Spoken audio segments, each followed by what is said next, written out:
गोविन्दं प्रपद्येऽहं दीनान्यजतारकम् वन्दे मुकुन्दमरविन्ददलायतार्क्यं कुन्देन्दुशङ्खपदनं शिशिरोपवेशम् इन्द्रादिदेववनवन्दितपादपीठम् वृन्दावनालयमहं वसुदेवसूनुम् नवजलधरवरणं चम्पकोद्भासिकरणं विकसितनलिनाशियं विस्फुरन्मन्दहास्यं कनखडिशिखूलं चारुबर्हावशूलं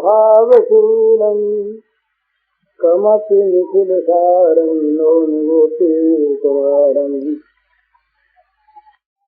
वंशीविभूषितकरान्नवनीराभात् पीताम्बराधरुणबिम्बफलाधरोष्ठात् पूर्णेन्दुसुन्दरमुखादरविन्दनेत्रात् कृष्णात् परं किमपि तत्त्वमहं न जाने ध्यानाध्यासवशीकृतेर्मनसा तन्निर्गुणं निष्क्रियम् ज्योतिकिञ्चनयोगिनो यदि परं पश्यन्ति ते अस्माकं तु तदेव लोचनचमत्काराय भूयाचिरम् कालिन्दी पुलिनेषु यत्किमपि तन्नीलं मूढावति राममय सब जगजानी करूं प्रणाम जोर जुगपानी। समस्त चराचर जगत में प्राणी मात्र के रूप में अभिव्यक्त श्री भगवान के पावन चरण कमलों में सभक्ति नमस्कार। महात्माओं, गुरुजनों, संतों, आचार्यों के चरणों में विशेष नमस्कार। एक अपने साधन की बात कुछ चल रही थी। आज दोपहर को जो पन्ने मेरे पास आए उसी विषय पर और आगे बात चलाने के लिए बड़ी अच्छी बात है। अगर 2-4-10 आदमी भी ठीक ठिकाने से साधन में प्रवृत्त हो जाएं, लग जाएं, तो यही परम लाभ। जो समय बीत गया जीवन का वो तो बीत गया, और ये समय जितना बाकी है, जितने श्वास बाकी हैं, ये यदि भगवान में लगा दिए जाए, भगवान से जीवन दिए जाए, तो मानव जीवन की सार्थकता इसी में है। और इसके लिए अभी हमारे हाथ में अवसर है।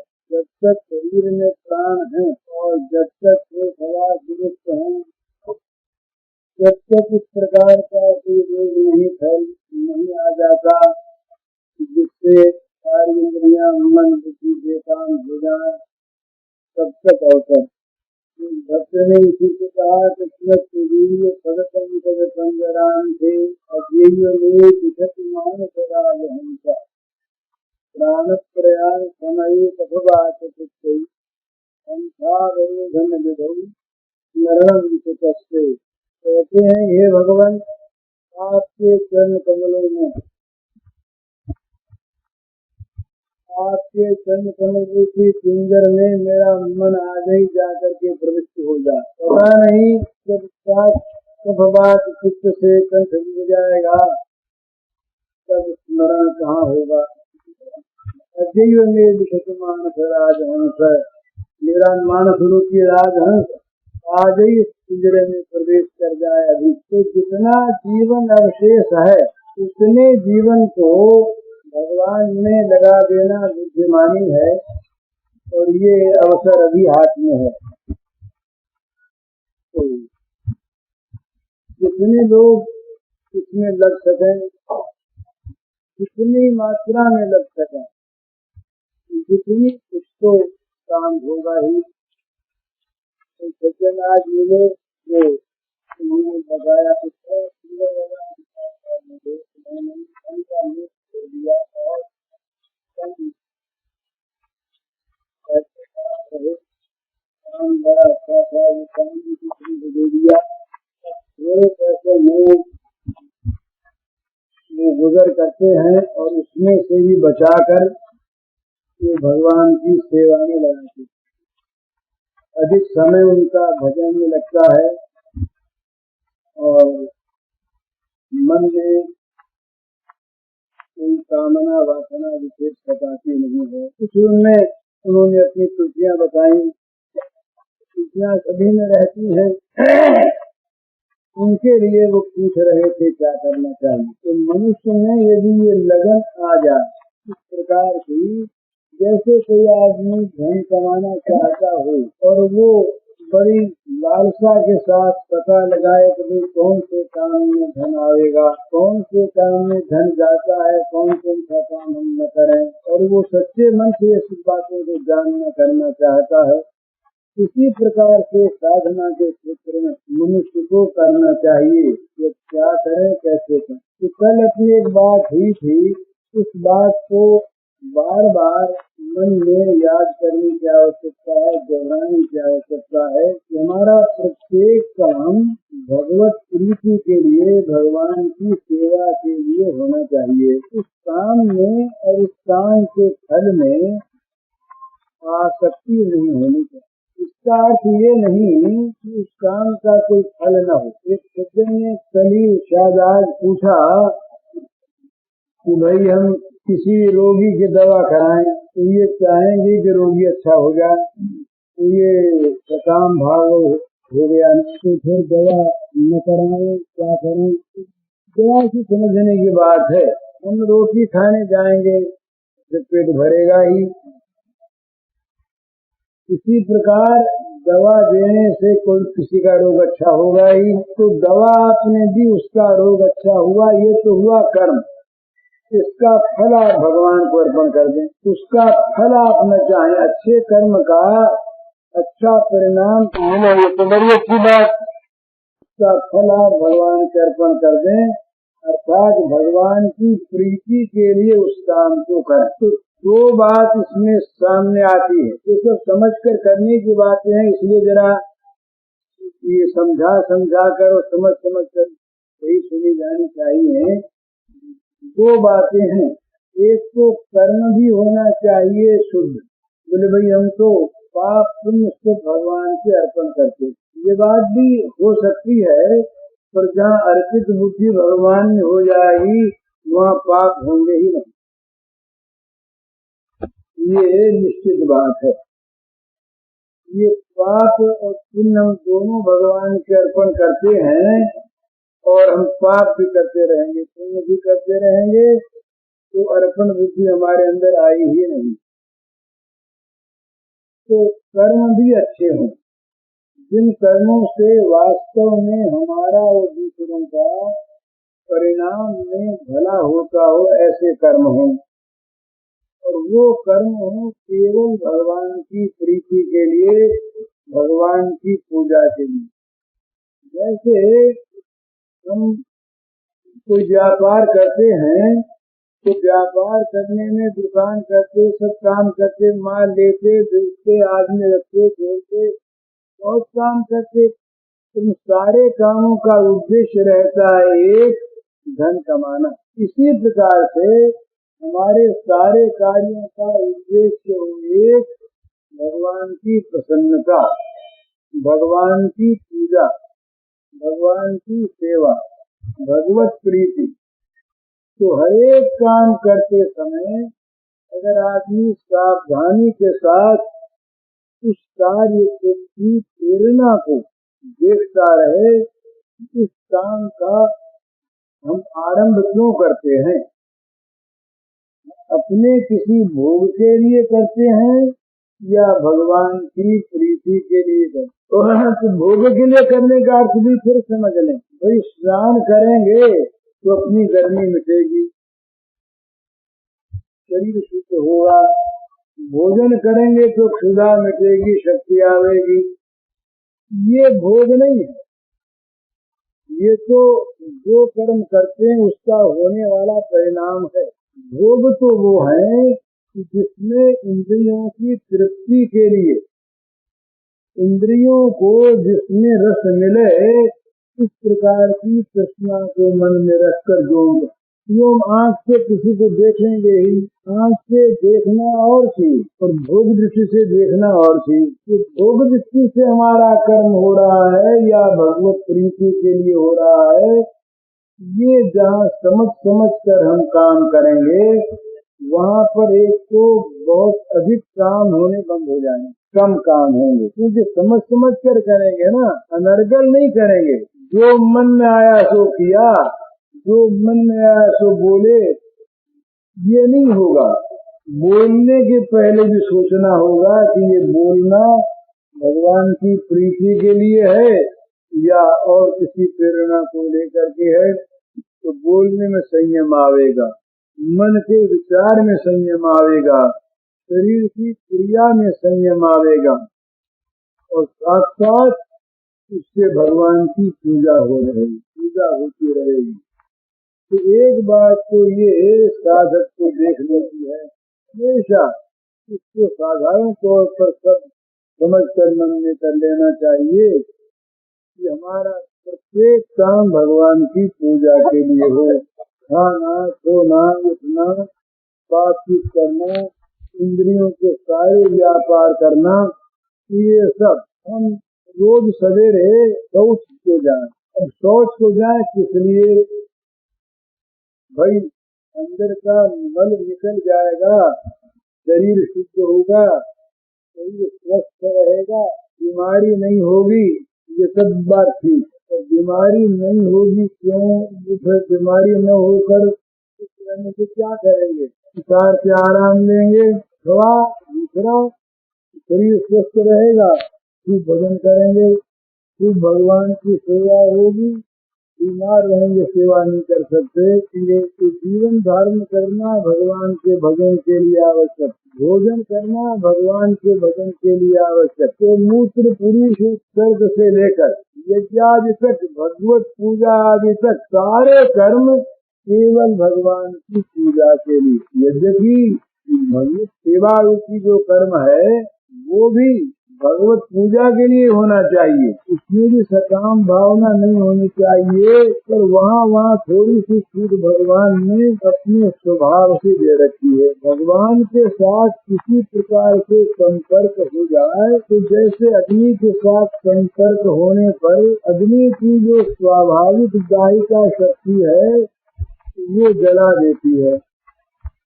अग्नि है तो दाहिका शक्ति है, उसमें जलाने की शक्ति है, तब तो वो अग्नि व्यक्त है, नहीं तो अग्नि व्यक्त ही नहीं है, अग्नि है ही नहीं। तो इसी प्रकार भगवान का एक शील है, भगवान का एक स्वरूप है, उनका विरध कहते हैं उसको भक्त लोग, उनका स्वभाव है कि किसी प्रकार से भी उनके साथ कोई संयोग कर ले तो भगवान उसे अपना लेते हैं।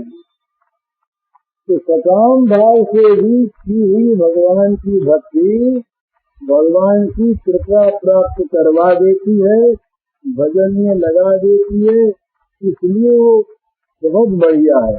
तथापि भगवान की भक्ति, भगवान की पूजा भी भगवान की पूजा के लिए होनी चाहिए। उसका और कोई फल यदि हम चाह रहे हैं तो उस पूजा में भगवान के स्वभाव की बात छोड़ दें, हम एक उसका अपमान करते। भगवान की पूजा का फल हम कोई लौकिक किसी प्रकार का भोग चाहें, सिद्धि चाहें, तो उस पूजा का तिरस्कार होता है, पूजा का अपमान होता है। तो भगवान की पूजा हो क्यों? भगवान की पूजा के लिए। पूजा का फल क्या मिले?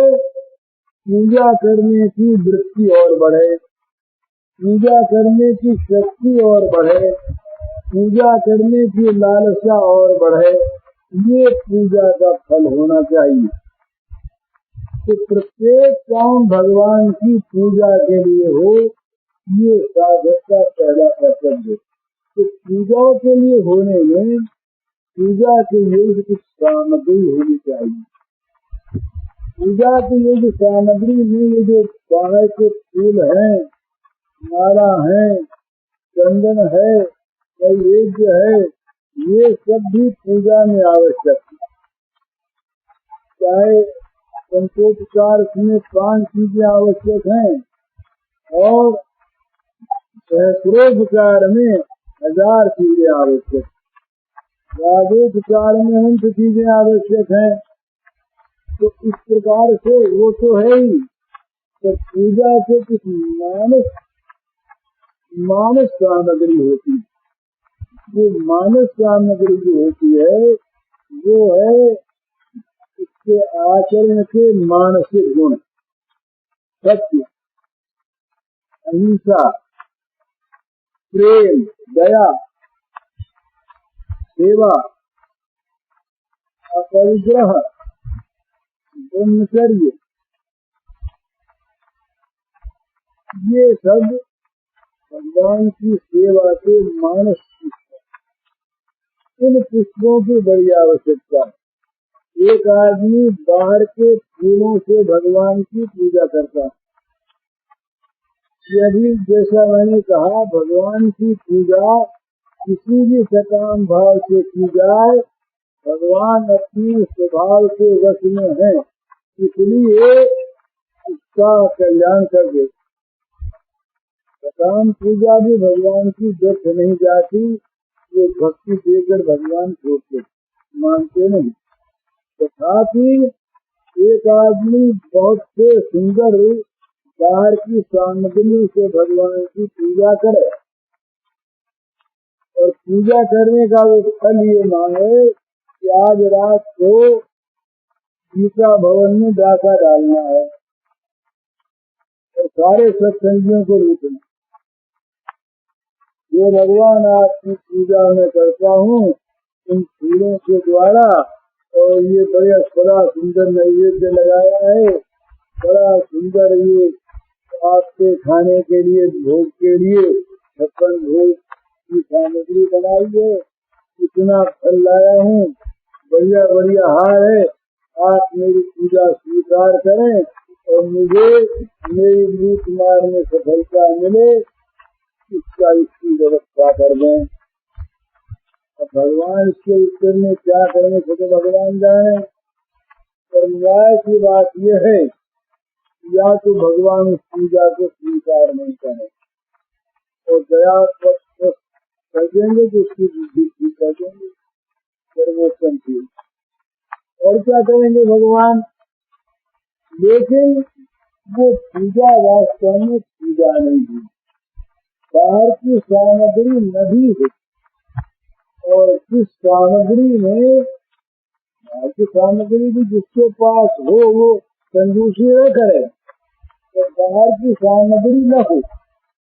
और ये भगवान को अच्छे लगने वाले भगवत प्रीतिकर भगवान को प्रसन्न करने वाले गुणों के द्वारा भगवान की पूजा हो तो भगवान बड़े प्रसन्न हो। ये रहस्य है भला। दुर्योधन के यहाँ नहीं खाया भगवान ने, और बुजुर्ग के यहाँ जाकर के साग भाजी खा ली या केले के छिलके खा लिए खिचड़ी, इसका अर्थ क्या है? बुजुर्ग के यहाँ बहुत तैयारी नहीं, बुजुर्ग के यहाँ बहुत सा सामान नहीं, बड़ी सामग्री नहीं, यहाँ बैठने के लिए वो स्वर्ण सिंहासन नहीं, बड़े बड़े महल नहीं, झोंपड़ी। पर बुजुर्ग के यहाँ वो जो मानस सामग्री है भगवान की सेवा में समर्पण करने की, वो दुर्योधन के यहाँ कहाँ? दुर्योधन भी वहाँ भगवान जब गए तो उनकी पूजा की, वो पद्धति के अनुसार मधुपर्क भी देते हैं, आसन भी देते हैं, पूजा भी करते हैं, स्वागत भी करते हैं, तो अंदर में कहीं प्रेम का नाम नहीं है, मन में हिंसा भरी। भगवान को पूतना को भी तार देते हैं, जो विष लगा करके आई थी माँ बनकर, तो माँ बनने वाली पूतनाओं को भी तार देते हैं। ये भगवान का स्वभाव है, तो अलग बात है। पर पूछना बन के भगवान को दूध पिलाने जाना, जहर पिलाने जाना, ये अच्छी बात थोड़ी है। तो भगवान मानस पुष्पों के द्वारा विशेष प्रसन्न होते हैं। तो भगवान की पूजा के लिए, प्रसन्नता के लिए भगवान के अनुकूल बनना, भगवान के अनुकूल गुणों को अपने जीवन में धारण करना, ये बहुत आवश्यक है। बस इसको देखते ही भगवान याद आ जाए। भगवान का सेवक ऐसा होना चाहिए जिसकी वृत्ति को देखकर, जिसके कार्यों को देखकर लोगों के मन में भगवान की भक्ति करने की इच्छा पैदा। मैंने एक दिन सुनाया था शायद कि वो एक आदमी हमारे यहाँ बीमार था, बहुत वर्षों पहले की बात है, हमारे मोहल्ले में। तो हमारे गंगा बाबू हैं, उन्होंने इस बीमार की बड़ी सेवा। वो बीमार था, वो नास्तिक प्राय था, भगवान को मानता वानता नहीं था। गंगा बाबू से मिलता, गंगा बाबू से कहते भजन किया करो, तो नहीं सुनता, खंडन करता। ये जब सेवा हुई और वो अच्छा हो गया, तब उसका मन पलटा कि भाई भक्त तो ऐसे होते हैं, ये भगवान के भक्त, मेरा इनसे लेना देना कोई वास्ता नहीं है। भजन की बात कहते, भक्ति की बात कहते, और तो कोई मेरी सेवा करने नहीं आया। ये मेरी सेवा करने आए, कितनी इन्होंने मेरी सेवा की, तो मुझे भी भक्त बनना चाहिए। और वो भी पूछ करके माला फेरने लगा। तो उनके आचरण से उसमें भक्ति आई। तो भगवान का जो सेवक है, जो भगवान का भक्त है, जो भगवान की पूजा करता है, उसको चाहिए कि वो अपने ऐसे आचरण बनावे कि उसके आचरणों को देख करके लोगों के मन में आए कि हम भी भक्त बने, हम भी अच्छे बने। तो ऐसी सेवा जैसी हमारी हुई है, ऐसी औरों की भी होगी। तो ये भक्त में, ये भक्त पर, भगवान के सेवक पर विशेष दायित्व है। भया एक आदमी झूठ बोलता है, वो झूठ बोलता है तो लोग जानते झूठाई। एक आदमी क्रोध करता हमेशा, लोग जानते हैं बड़ा क्रोध, ये लोग उसको अगर ज्यादा क्रोध आ गया तो कुछ नहीं। पर एक भक्त जो हमेशा क्षमाशीलता जिसमें रहनी चाहिए, जो क्षमा की बात कहे, वो अगर क्रोध करे तो लोग समझेंगे कि ये भक्तों की यही चाल है, कहा करो कि क्षमा करो, और दूसरे अंत पर क्रोध न करे, इसलिए क्रोध न करने की बात कहो। हम करें तो कोई आपत्ति नहीं। तो बोले ऐसे भगवान को क्या भजना है, भगवान के प्रति लोगों के मन में श्रद्धा पैदा हो जाएगी। तो ये आचरण की बात सबसे पहले है। तो ये 5-4 बातें हैं, इनमें जितनी जिससे हो सके। एक तो अपने मन से किसी का बुरा न चाहे, किसी का बुरा होता देखकर प्रसन्न न हो, और अपने शरीर से किसी का बुरा न करे, अपनी वाणी से किसी का बुरा न करे, बुरा किसी का कोई करता हो उसका समर्थन न करे। ये अहिंसा से बचना है। भला अहिंसा केवल शरीर की हिंसा छोड़ने से कुछ नहीं होती। किसी को मारना छोड़ दिया, जीव को काटना छोड़ दिया, ये भी अहिंसा है। पर ये अहिंसा सार्वभौम नहीं है। हमारे मन में जो हिंसा बचती है, दूसरे को दुखी देखने में जो सुख होता है, ये हिंसा बचती। तो हमारे द्वारा न हमारी वाणी से, न हमारे मन से, न हमारे शरीर से किसी की हिंसा बने, और न हम दूसरे को कह करके बनावे और न दूसरा हिंसा करता उसका समर्थन करें। एक तो ये व्रत लेना, इस व्रत में जितना जो आगे बढ़ सके, जितना तो दुख देना चाहे, बोले हम तो सुखी हो जाएं और सब दुखी हो, तो सब दुखी हो जाएंगे अपने आप। तो ये जगत के कल्याण के लिए भी, अपने कल्याण के लिए भी, भगवान की प्रसन्नता के लिए भी ये सर्वोत्तम एक साधन है कि अपने न किसी का बुरा चाहें, न किसी का बुरा करें, न किसी का बुरा होता देखकर प्रसन्न हो, न किसी के बुरे होने का समर्थन करें, सबका भला हो, भगवान सबका मंगल करें, भगवान सबको सद्बुद्धि दे। ये प्रार्थना, ये सकाम चाहे हो, और ये बड़ी निष्काम प्रार्थना है। सर्वे भवन्तु सुखिनः, सर्वे सन्तु निरामयाः, सर्वे भद्राणि पश्यन्तु मां कश्चित् दुःखभाग् भवेत्। ये अपने यहाँ की घोषणा। सब सुखी हों, सब निरोग हों, किसी को भी शारीरिक मानसिक रोग न व्यापें, सबको मंगल के दर्शन हो, दुख का हिस्सा किसी को न मिले, ये इसका प्रचार होना चाहिए। ये जगत में आज जो इतना द्वंद्व है, ये इसीलिए है कि आज का मनुष्य अपना सुख चाहता है, अपने सुख के लिए दूसरे का सुख चाहता हो तो हर्ज नहीं, दूसरे को सुख होता हो तो हर्ज नहीं, और दूसरे को दुख देकर भी अपने को सुख मिलता हो तो कोई हर्ज नहीं। उसको बड़े सुख मिले, हमको सुख मिलना चाहिए। ये वृत्ति ही कली हुई वृत्ति है। ये वृत्ति आसुरी वृत्ति है, राक्षसी वृत्ति है।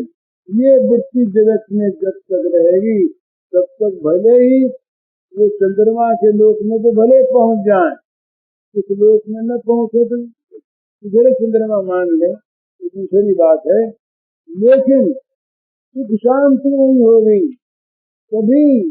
कभी जीवन में शांति नहीं आवेगी।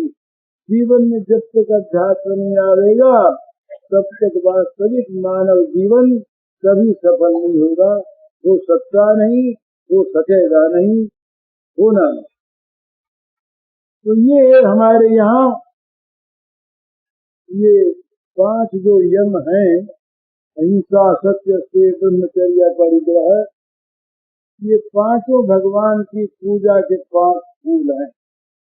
तो सबसे पहली बात अहिंसा, जो जिसमें ले सके तो यही बच ले कि मैं आज से अपने मुंह से किसी को कड़वी जबान नहीं कहूँगा, नहीं कहूँगी, किसी का जी नहीं दिखाना है, किसी को श्राप नहीं देना है, करने प्रतिज्ञा।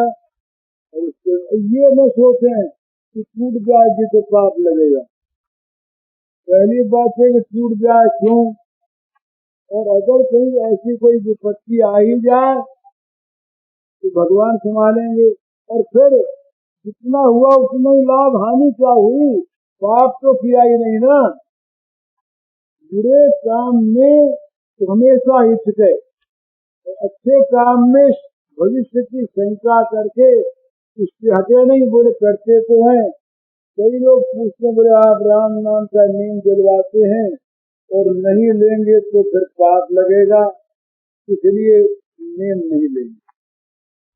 अरे जितना लिया उतना ही लाभ होगा, तो पाप लगेगा तो पाप को फिर वो भजन खा जाएगा अपने आप। और ये कभी भी अच्छी प्रतिज्ञा करने में आदमी को संदेह नहीं करना चाहिए, बोले भगवान निभाएंगे हमारी अच्छी बात को, भगवान क्यों नहीं निभाएंगे, हम पाप थोड़ी करने जा रहे हैं।